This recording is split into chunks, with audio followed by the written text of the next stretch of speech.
అన్న మేమైతే చాలా సఫర్ అవుతున్నాం మేడం వల్ల. ప్రతిసారి ఎవరి మీద కోపం తీసుకొచ్చి మా పైన చూపిస్తుందో లేకపోతే మా మీద కోపం మా పైన చూపిస్తుందో తెలియదు. కానీ మేడం వల్ల మాత్రం మేము చాలా సఫర్ అవుతున్నాము. మేడం మాత్రం మమ్మల్ని అందరినీ ఫుల్ టార్చర్ చేస్తుంది. ఫుడ్ విషయంలో కానీ, స్టడీ విషయంలో కానీ, ఏ విషయంలో సరే. స్నాక్స్ బెల్ కొడుతుంది, అట్లా ఆడ స్నాక్స్ బెల్ కొడతాడు, స్నాక్స్ పెట్టి స్టడీ అవర్ బెల్ కొడుతుంది. స్టడీ అవర్కి రాని వాళ్ళని ముక్కు చెంపలేపిస్తుంది. మేము స్టడీ చేయడానికి వచ్చినాం కానీ ఇంత టార్చర్ పడడానికి అయితే మేము రాలేదు. మా పేరెంట్స్ మమ్మల్ని జస్ట్ ఇక్కడ మేడం వాళ్ళు మేము ఎట్లా చూసుకుంటామో మేడం వాళ్ళు అట్లా చూసుకుంటారు కదా, మా పిల్లలకు భవిష్యత్తు బాగుండాలి కదా అని ఒక్క కారణం మీద ఇక్కడ వేసిపోతారు. కానీ ఈ మేడం వాళ్ళు ఇట్లా టార్చర్ చేస్తే మేము ఎంత స్టడీ లాస్ అవుతున్నామో మాకు తెలుసు సార్. మేమైతే చాలా సఫర్ అవుతున్నాము. స్నానాలు చేస్తుంటే స్నానాల కాడ ఫోటోలు తీస్తుంది.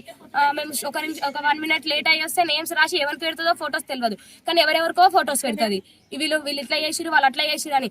గర్ల్స్ కనుక చాలా ప్రాబ్లమ్స్ ఉంటాయి సార్. ఆ ప్రాబ్లమ్స్ కూడా మేడం అర్థం చేసుకోవాలి. మేడం ఒక గల్లే కదా సార్, మేడం అర్థం చేసుకోవాలి కదా.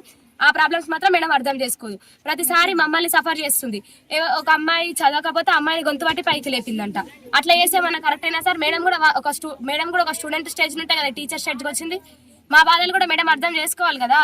ఫుడ్ విషయంలో మేము ఫుడ్ ఇస్తలేమని ఆ విషయంలో మమ్మ సఫర్ చేస్తుంది. సండే రోజు మాకు చికెన్ వస్తే ఆమె కేజీ చికెన్ తీసి ఆయిల్ మొత్తము ఫ్రైడ్ రైస్ చేపించుకొని తింటుంది. అట్లా చేయకపోతే ఆంటీ వాళ్ళని తిడుతుంది, మమ్మల్ని సఫర్ చేస్తుంది. అది కూడా డైరెక్ట్ చెప్పదు సార్. క్లాస్ లోకి వచ్చిన తర్వాత అందరి ముందలా తిడుతుంది. పేరెంట్స్ విషయంలోకి వెళ్తుంది. మొన్న జస్ట్ ఎవరో మేడం వాళ్ళు వచ్చారు, గీత మేడం వాళ్ళు వస్తే ఆ మేడం కి చెప్పినామని ఆ రోజు మీ పేరెంట్స్ అందరు పోని అని ఎట్లా అంటే అట్లా తిట్టించారు మమ్మల్ని. అయితే మేమైతే మేడం వల్ల చాలా సఫర్ అవుతున్నాము. మాకైతే న్యాయం చేయాలి సార్. న్యాయం చేయకపోతే ఎన్ని రోజులకుండా ఈయనే ఉంటాం. మాకు మాత్రం మేడం అయితే వద్దు. కొత్త మేడం అసలు చదువుతాం, లేకపోతే మా ఫ్యూచర్ ఖరాబ్ అయినా సరే బయటనే కూర్చుంటాం మేము.